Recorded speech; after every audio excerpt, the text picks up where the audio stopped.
আসসালামু আলাইকুম। আপনাদের সবাইকে স্বাগতম জানাচ্ছি সেরা চয়েসে। আমরা যখন বাজারে যাই পকেট টিস্যু কিনতে, দোকানদার আমাদেরকে ফ্রেশ অথবা বসুন্ধরা ব্র্যান্ডের পকেট টিস্যু ধরিয়ে দেয়। কিন্তু এই ২ টি পকেট টিস্যুর ভিতরে আসলেই কোনো পার্থক্য আছে? চলুন আজকে টেস্ট করা যাক। প্রথমেই টেস্ট করব প্রতিটি টিস্যুর ওজন এবং টিস্যুর সাইজ। তারপর টেস্ট করব কোন ব্র্যান্ডের টিস্যু সবচেয়ে দ্রুত পানি শোষণ করতে পারে। দেখব কোন ব্র্যান্ডের টিস্যু সবচেয়ে বেশি পানি ধারণ করতে পারে। তারপর টেস্ট করব শুকনো অবস্থায় টিস্যুর স্ট্রেংথ এবং ভেজা অবস্থায় টিস্যুর স্ট্রেংথ। তারপর আমরা টেস্ট করব কোন টিস্যু সবচেয়ে বেশি টিস্যু কণা আমাদের গায়ে লেগে থাকে ব্যবহারের পরে। তারপর দেখব কোন টিস্যুর সফটনেস সবচেয়ে বেশি। আমরা ১ম যেই টিস্যুটি চেক করব এটা হচ্ছে ফ্রেশ ব্র্যান্ডের একটি টিস্যু। এটাতে টোটাল হচ্ছে ১০ টি শীট রয়েছে 2 ফ্লাইয়ের। দাম হচ্ছে ৳১০। প্রতিটি টিস্যুর ওয়েট মাপার জন্য আমরা প্যাকেটে থাকা ১০ টি টিস্যু একটি ওয়েট স্কেলে রাখবো। তারপর ক্যালকুলেটরের সাহায্যে ওই ১০ টি টিস্যুর ওয়েট ভাগ করে একটি টিস্যুর ওয়েট বের করব। এখানে ফ্রেশ ব্র্যান্ডের প্রতিটির এভারেজ ওয়েট দাঁড়াচ্ছে 1.153। টিস্যুর সাইজ ২০.৮ ইনটু ২১ সেন্টিমিটার। এবার চেক করব বসুন্ধরা গ্রুপের পকেট টিস্যু। এটাতে ১০ টি টিস্যু রয়েছে 2 ফ্লাইয়ের। বসুন্ধরা গ্রুপের প্রতিটি টিস্যুর এভারেজ ওয়েট দাঁড়াচ্ছে 1.15 গ্রাম, যেটা ফ্রেশ ব্র্যান্ডের টিস্যুর প্রায় কাছাকাছি। Size ২০.৫ into ২১.২ centimetre. এক্ষেত্রে বসুন্ধরা এবং ফ্রেশ ব্র্যান্ডের প্রায় সমান সাইজ রয়েছে। টেস্ট করব কোন টিস্যুটি সবচেয়ে দ্রুত পানি শোষণ করতে পারে। তো এইজন্য আমরা একটি সিরিঞ্জ নিয়েছি এবং এটাতে ৫ মিলি পানি আমরা নিয়েছি এবং এটা ঠিক টিস্যুর মাঝখানে আমরা এটা স্প্রে করব এবং ২ মিনিট ওয়েট করে দেখব টিস্যুর কি পরিমাণ অংশ পানি শোষণ করতে পারে। বসুন্ধরা টিস্যু ২ মিনিটে প্রায় ৮০% জায়গা ভিজিয়ে ফেলতে পেরেছে। এক্ষেত্রে ফ্রেশ প্রায় ৯০% জায়গা ভিজিয়ে ফেলতে পেরেছে। এখন দেখব শুকনা টিস্যুতে কি পরিমাণ বল প্রয়োগ করলে এটি ছিঁড়ে যায়। তো এই জন্য আমরা একটি হ্যাঙ্গিং ওয়েট স্কেলের এক প্রান্তে টিস্যুকে ভাঁজ করে বেঁধে নিব এবং অন্য প্রান্ত হাত দিয়ে চেপে ধরব। তারপর দেখব কি পরিমাণ চাপ সহ্য করতে পারে টিস্যুটি। বসুন্ধরা টিস্যু ২.৪ কেজি বল প্রয়োগ করার পর ছিঁড়ে গিয়েছে। ফ্রেশ টিস্যু ২.৯ কেজি বল প্রয়োগ করার পর ছিঁড়ে গিয়েছে এবং এখানে ফ্রেশ বিজয়ী। ঠিক একইভাবে দেখব ভেজা টিস্যু কি পরিমাণ চাপ সহ্য করতে পারে। সিরিঞ্জের মাধ্যমে 2 ml পানি টিস্যুর মাঝখানে প্রয়োগ করব টিস্যুকে ভেজানোর জন্য। বসুন্ধরা টিস্যু ৩২৫ গ্রাম বল প্রয়োগ করার পর ছিঁড়ে গিয়েছে। ফ্রেশ টিস্যু ৮৭৫ গ্রাম বল প্রয়োগ করার পর ছিঁড়ে গিয়েছে। ওয়াও! ফ্রেশ বসুন্ধরা থেকে দ্বিগুণেরও বেশি চাপ সহ্য করেছে। এখন টেস্ট করব কোন টিস্যু সবচেয়ে বেশি পানি শোষণ করতে পারে। তো এই টেস্টের জন্য আমরা প্রথমে টিস্যুটাকে ওয়েট স্কেলে রাখবো এবং টিস্যুর ওয়েটটাকে আমরা 0 করে দিব।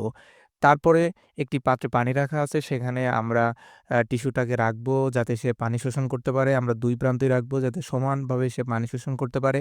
তারপর টিস্যুটাকে পুনরায় ওয়েট স্কেলে রাখবো এবং দেখব কি পরিমাণ পানি শোষণ করেছে। বসুন্ধরা গ্রুপের টিস্যুটি টোটাল ৫.২৮ গ্রাম পানি শোষণ করেছে। ফ্রেশের ক্ষেত্রেও আমরা একই নিয়মে টিস্যুর পানি শোষণ ক্ষমতা চেক করব। ফ্রেশ ৬.৫৫ গ্রাম পানি শোষণ করেছে, যা বসুন্ধরা থেকে প্রায় ১.২৭ গ্রাম বেশি। অনেক সময় টিস্যু ব্যবহার করার পরে টিস্যুর ছোট, ছোট অংশ বা কণা আমাদের গায়ের সাথে লেগে থাকে, যেটা দেখতে অনেকটা খারাপ দেখা যায়। তো এখন আমরা টেস্ট করব কোন টিস্যু থেকে সবথেকে কম টিস্যু কণা বা ধূলিকণা বের হয়। তো এই টেস্টের জন্য আমরা প্রথমে টিস্যুটাকে ব্যবহার করার পর যেমন ভেজা থাকে ঠিক তেমনভাবে ভিজিয়ে নিব এবং ৩০ সেকেন্ডের জন্য আমাদের হাতে ঘষবো এবং দেখব কোনো সাদা টিস্যু কণা দেখা যায় কিনা।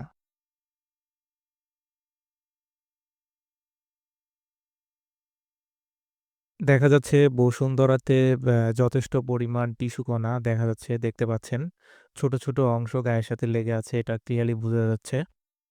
ঠিক একইভাবে আমরা হচ্ছে ফ্রেশ টিস্যুটাকে ভিজিয়ে তারপর ৩০ সেকেন্ডের জন্য আমাদের হাতে ঘষবো এবং দেখব কি পরিমাণ টিস্যু কণা গায়ে লেগে থাকে। তো দেখতে পাচ্ছেন ফ্রেশ ব্র্যান্ডের টিস্যু কণা বা ধূলিকণা বসুন্ধরা থেকে খুব কম দেখা যাচ্ছে। যদিও পাওয়া যাচ্ছে ২-১ টা, তবে বসুন্ধরা থেকে অনেক কম। এই টেস্টেও ফ্রেশ এগিয়ে থাকবে এবং যারা ফোন অথবা চশমার লেন্স পরিষ্কার করতে চান তাদের জন্য ফ্রেশ বেশি কার্যকর। এখন আমরা ওয়াটার ডিসলভ টেস্ট করব।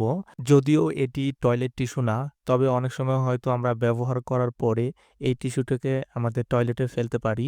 যদি সহজেই এই টিস্যুটা পানিতে মিশে না যায়, তবে আমাদের টয়লেটে এটা আটকে যাওয়ার সম্ভাবনা থাকে। তো আমরা পানি ভর্তি একটি প্লাস্টিকের কাপে বসুন্ধরা টিস্যুটিকে ডুবিয়ে নাড়াচাড়া করব ১ মিনিটের জন্য। টিস্যুটি পুরোপুরি আগের অবস্থানে আছে, পানিতে মিশে যায়। ঠিক একইভাবে ফ্রেশ ব্র্যান্ডের টিস্যুটিকে আমরা প্লাস্টিকের পাত্রে ভিজিয়ে ১ মিনিটের জন্য নাড়াচাড়া করব।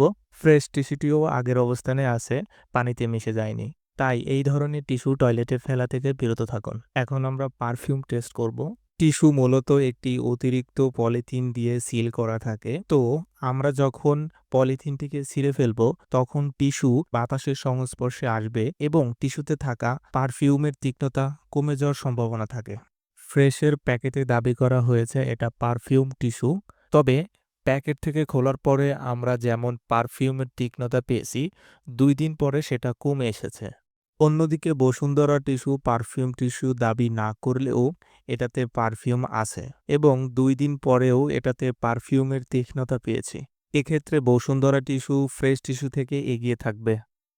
Softness test. তো আমরা বসুন্ধরা এবং ফ্রেশ ২ টা টিস্যু পাশাপাশি রেখে আমরা হ্যান্ড ফিল করে দেখেছি। ২ টা টিস্যুরই মোলায়েমতা সেম ছিল, ২ টার হ্যান্ড ফিল সেম ছিল। তো এইজন্যে আমরা বসুন্ধরা এবং ফ্রেশকে সেম স্কোর দিচ্ছি। সকল টেস্ট শেষে এটাই বোঝা যাচ্ছে, ফ্রেশ ব্র্যান্ডের টিস্যুটি সবকিছুতেই একটু এগিয়ে থাকছে। যেমন পানি শোষণ ক্ষমতা, ধারণ ক্ষমতা, শুকনো অবস্থায় টিস্যুর স্ট্রেংথ এবং ভেজা অবস্থায় টিস্যুর স্ট্রেংথ। ব্যবহৃত টিস্যুতে টিস্যুর কণার পরিমাণও কম ছিল। অন্যদিকে বসুন্ধরা ব্র্যান্ডের টিস্যুটিও একদম খারাপ না, তবে কিছু, কিছু ক্ষেত্রে এটা পিছিয়ে রয়েছে। আপনি কোন টিস্যু ব্যবহার করেন কমেন্টে জানাতে ভুলবেন না। ভিডিওটি ভালো লাগলে লাইক দিয়ে দিন। এমন আরো টেস্টিং ভিডিওর জন্য আমাদের চ্যানেলটি সাবস্ক্রাইব করুন। দেখা হবে পরের ভিডিওতে। আল্লাহ হাফেজ।